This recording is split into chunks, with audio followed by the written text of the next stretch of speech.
Imagine a presidency so broken, so detached that machines do the talking, not metaphorically, but literally.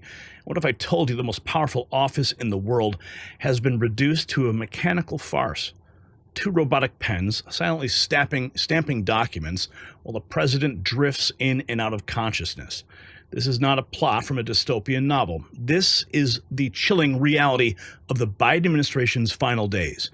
Executive orders signed by machines, pardons issued by cold metal arms, the very fabric of our American republic reduced to a robotic charade. So how deep does this mechanical conspiracy go? How many laws were signed without a living, breathing president's true consent? Keep watching, because the truth is about to get mechanical. Now, here is the hard truth. Every 6 years, your dollar loses half its buying power. That means $100,000 savings today could feel like $50,000 by 2031. And you see it every time you fill up your tank, buy groceries, or pay the bills. Prices are up, your dollar's down, but there's a simple way to protect the value of your savings with something real, something proven. It's called gold, an asset that holds its value over time, and that's why I trust Noble Gold Investments. They make it simple to protect your savings with physical gold or silver. No high-pressure sales, no call centers in India, just honest guidance, one-on-one support, and transparent pricing. Head to nextnewsgold.com. It's linked down in the description to learn more. That's nextnewsgold.com, or call 877-646-5347. And tell Colin that Gary says hi, would you?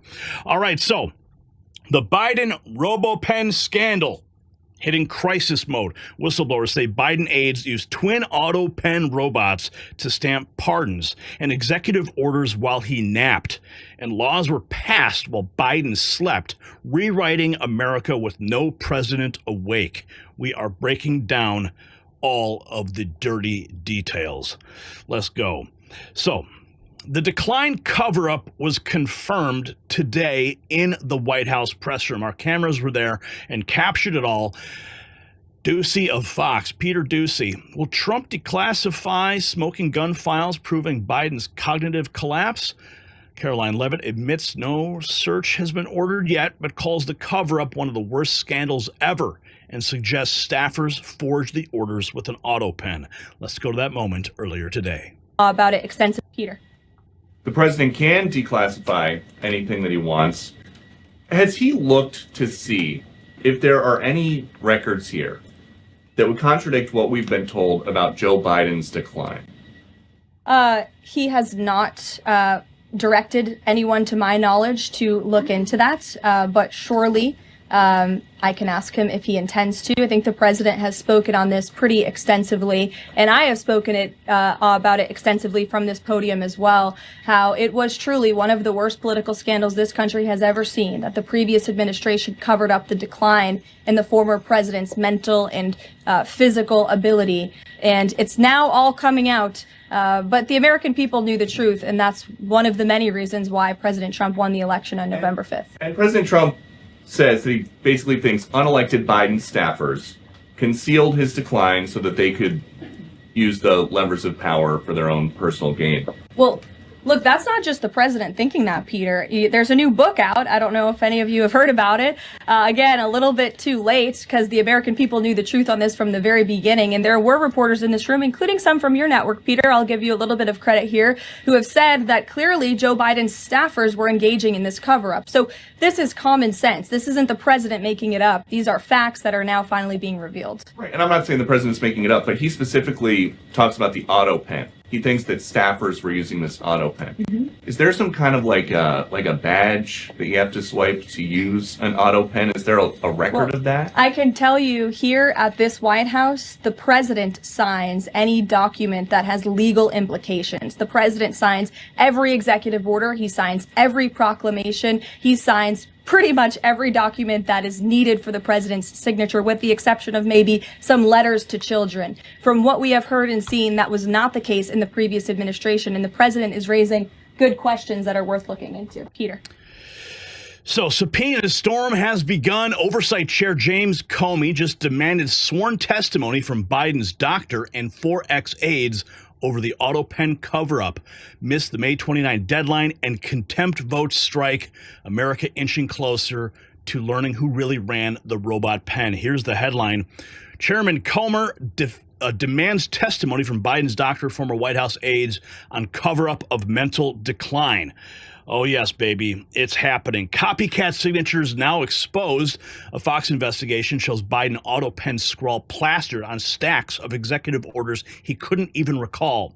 Forensics flag identical strokes, proof a sleepless robot, not a struggling president, pumped policy through the pipeline. Look at this headline. Biden's Autopen signature appears on most official docs, raising concerns over who controlled the pipeline. And the GOP findings mount. Washington Examiner counts 45 Autopen executive orders and 17 sweeping pardons that were inked while Biden vacationed. Staff reportedly swapped between Autopen A and Autopen B to ram through midnight directives before Trump's triumphant January return. Here's the headline. What Republicans have found in their investigation of Biden's Autopen so far. So 45 Autopen executive orders and 17 pardons. Those are all about to get nullified. Cognitive decline revealed. Original sin and her audio paint a president losing track of dates as aides steer him. This candid shot shows a dazed Biden cupping his face at a holiday event, fresh proof he lacked capacity. It's okay to capacity to okay any robot signed decree. There's Joe Biden. News of Biden's advanced prostate cancer diagnosis. Wow. Let's keep going. We got more to dig into. Forensic smoking gun. Heritage analysts display two Biden signatures so identical that statisticians call the odds 1 in 10 billion. Now, if you'll note here in the image, the shifted JR line, it's a dead giveaway of dueling machines. Autopen A alone rubber stamped 16 notorious clemency warrants for all.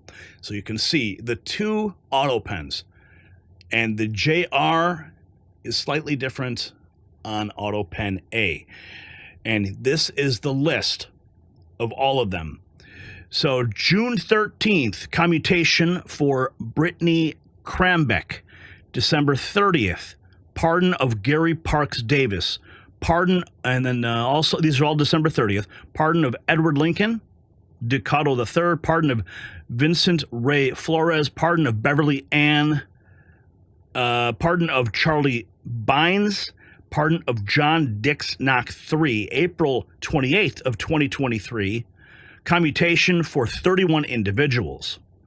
Continuing there, September, so there are a bunch in September 14th. Pardon of Amin Hasan, am I going to try and do that one? Pardon of Riza Singhpar. Pardon of Keva Luffa, commutation. December 22nd, a commutation for 11 individuals.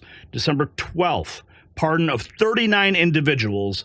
And December 12th, 2024, commutation for 1,499 individuals. Well, those folks are all going to have a rude awakening because the legal loophole has been tested. A 2011 Justice memo allows an Autopen only if the president approves each stroke. If Biden was foggy, that consent vanishes. Lawyers warn every robot-signed bill, pardon, or order could fall once a single court finally tees up the challenge. This is it, the Office of Legal Counsel. This is the order from 2011. The office has also opined that the president may use means besides signing his own full name in ink in order to sign a bill within the meaning of the Constitution, including inscription of initials, inscription by a subordinate, and use of an auto pen. On occasions, when Congress or the president has lost an enrolled bill prior to enactment, they have used a duplicate to complete the process of enactment without starting over and reintroducing a new version of the bill and having to have it reapproved by each chamber of Congress. So, this is about to be tested. The gatekeepers are now exposed. Journalist Alex Thompson names Donalyn Richetti, Reed Bernal, the First Lady, and Tomansi as Biden's six-person control ring, scripting every step while the president struggled to finish a sentence during chaotic late-night policy crises. We have the clip. And just, So that's two answers to your question. What do you have? yeah, I mean, my notebook was empty on November 5th, but when Jake had the idea, it was just sort of a hunch. We just believed there had to be more. And I'd say like a moment of the reporting where it was even bigger than I thought it was I still very distinctly remember talking to a member of the cabinet and just asking, do you think he could have handled a 2 a.m., 3 a.m. crisis? And they just like they paused, they thought, and they were like, I would have been worried. Yeah. And having a former member of the cabinet say that they didn't have confidence that he could be commander-in-chief at a moment of crisis, that maybe the presidency and the White House infrastructure could have handled it, but maybe not Joe Biden. That, to me, was sort of a moment that made me pause. Can you say how many cabinet members you talked to, how many high-ranking officials you talked to over the course of your reporting? So we talked to over 200 people. Almost all of them were Democrats. Many, if not most, were in the White House or the Biden orbit. And we talked, and that included 4 members of the cabinet. Whistleblower cash trail. Ed Martin, Biden-era pardon chief, told investigators that a 2020 campaign insider swore that Kane, Anita Dunn, and Bob Bauer controlled the Autopen and made money off access. FBI subpoenas bank logs as lawyered-up aides brace for the grilling. Has seen that.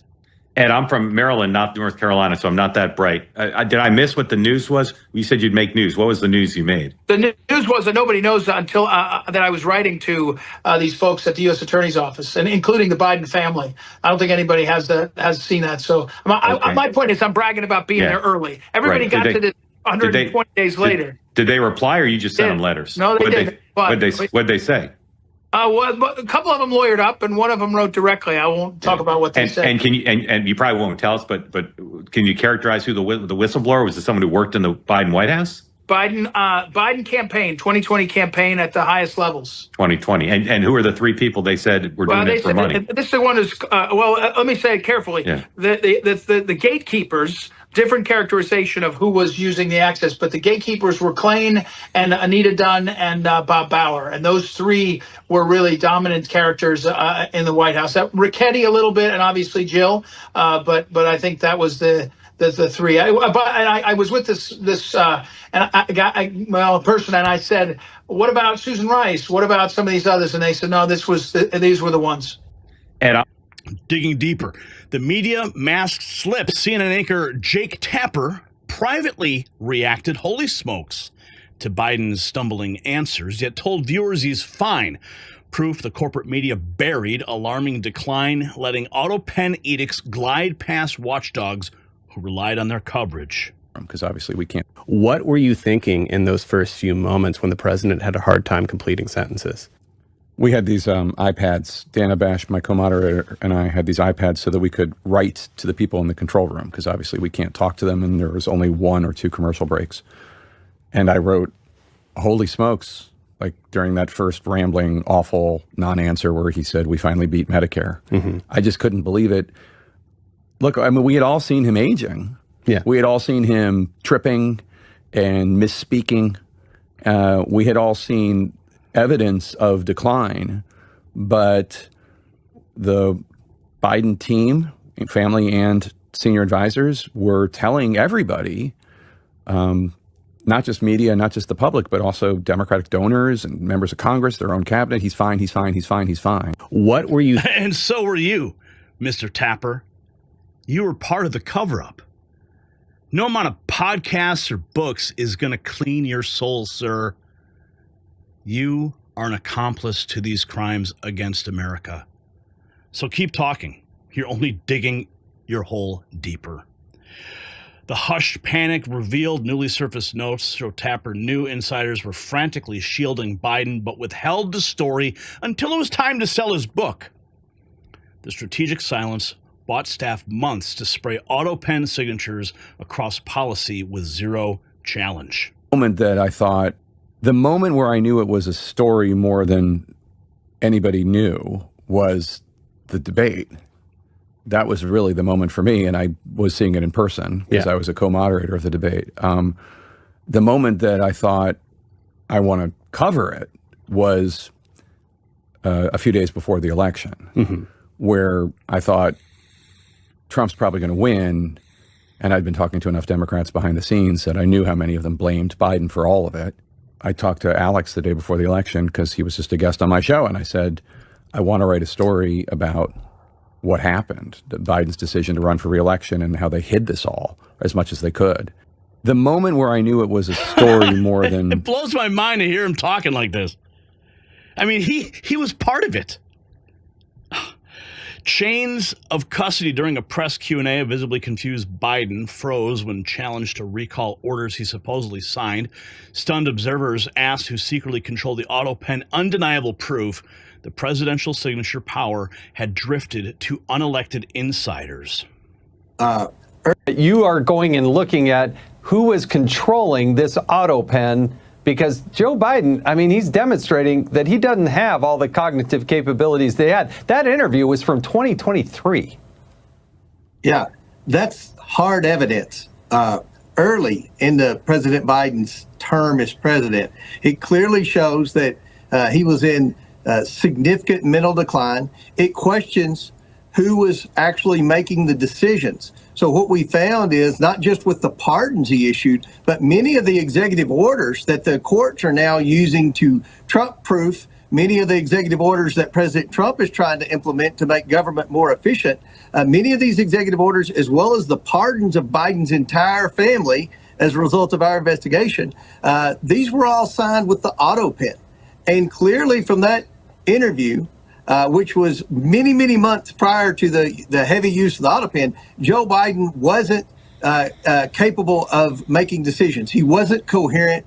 We think we've identified who the staffers are. Jason, you all have done great work with that over at Heritage Oversight.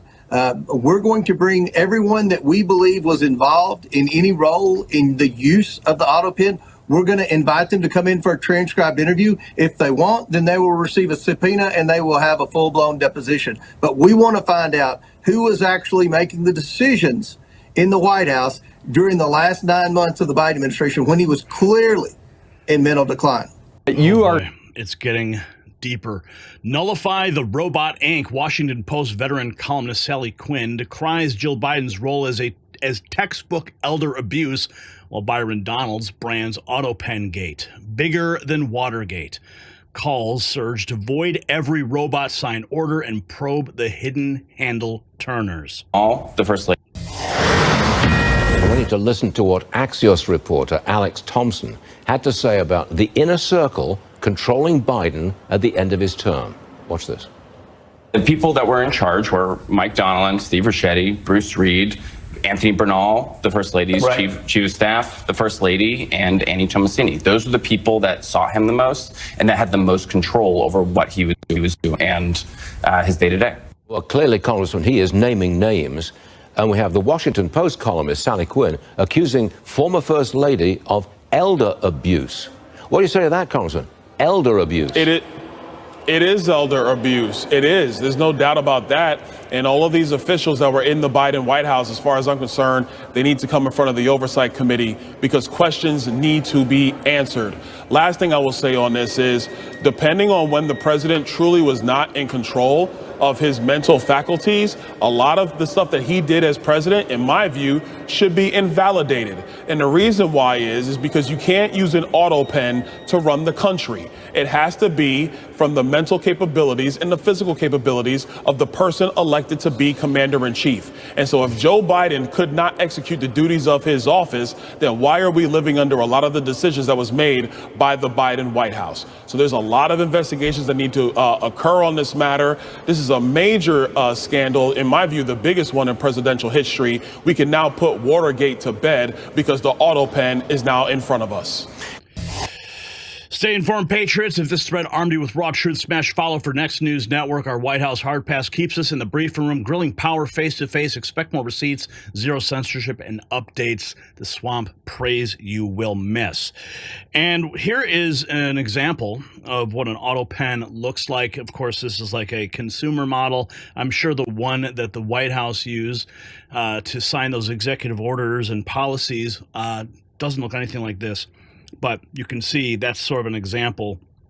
Here we have from the Oversight Committee just 12 hours ago, bombshell.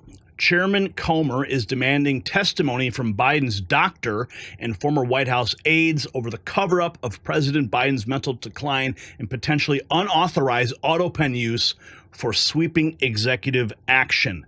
So here's the photo of the folks. Dr. Kevin O'Connor, Neera Tanden, Anthony Bernal, Annie Tomasini, and Ashley Williams, top Biden aides to testify on mental decline cover-up and Autopen use for pardons. This is huge. This is only the beginning. We're going to keep tracking it. But what we've uncovered so far today is more than a scandal. It's a constitutional crisis that strikes at the very heart of our American republic. 2 Autopen machines signing away our rights while a president seemingly checked out. But here is the million-dollar question. If these robotic signatures can be challenged, what happens to every law, every pardon, every executive order signed during this period? The implications are staggering. We're talking about potentially voiding months, maybe years of policy decisions. And speaking of decisions, have you checked out our Next News swag? Make sure you do. The t-shirts are flying off the shelves faster than Biden's Autopen can sign. So what do you think happened in those late night White House sessions? Drop your theory in the comments. Was this a calculated move or just bureaucratic incompetence? Head over to Next News Network's shop and grab some gear.